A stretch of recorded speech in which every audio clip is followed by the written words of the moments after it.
As far as my understanding is concerned, is something initiated by Bharat পাকিস্তানের মধ্যকার উত্তেজনা প্রশমনে সন্ত্রাসবাদের অভিযোগের নিরপেক্ষ তদন্ত এর আহ্বান জানিয়েছেন চীনের রাষ্ট্রদূত ইয়াও ওয়েন। তিনি বলেন, যে কোনো সংকটে চীন সত্যের পক্ষে থাকবে। বাংলাদেশের সার্বভৌমত্ব রক্ষায়ও আমরা পাশে আছি। Bangladesh institute of international and strategic studies আয়োজিত বাংলাদেশ চীন কূটনৈতিক সম্পর্কের 50 বছর পূর্তি উপলক্ষে বৃহস্পতিবার এক সেমিনারে তিনি এ বক্তব্য দেন।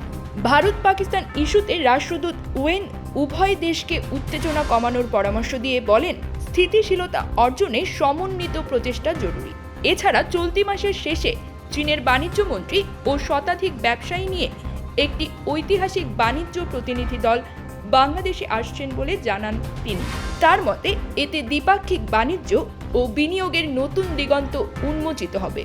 বাংলাদেশের অভ্যন্তরীণ বিষয়ে চীনের অবস্থান স্পষ্ট করে ওয়েন বলেন, স্থিতিশীলতা, উন্নয়ন ও সংস্কারে আমরা বাংলাদেশের পাশে আছি। তবে সংস্কার বাংলাদেশের নিজস্ব সিদ্ধান্ত, পশ্চিমাদের মতো এতে হস্তক্ষেপ নয়।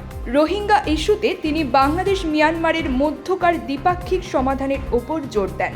সেমিনারে ঢাকা বিশ্ববিদ্যালয়ের আন্তর্জাতিক সম্পর্ক বিভাগের অধ্যাপক ডক্টর ইমতিয়াজ আহমেদ বলেন, চীন বাংলাদেশ সম্পর্ক হাজার বছরের বন্ধন। বাংলাদেশের অবকাঠামো উন্নয়ন থেকে শুরু করে জরুরি পরিস্থিতিতে চীন সর্বদা সহযোগী। তিনি দুই ক্ষেত্রে চীনের ভূমিকা উল্লেখ করেন। বাংলাদেশের অভ্যন্তরীণ বিষয়ে অনাক্রমণশীলতা ও সকল রাজনৈতিক দলের সাথে সৌহার্দ্য। নিউজ ডেস্ক, প্রবাসন নিউজ।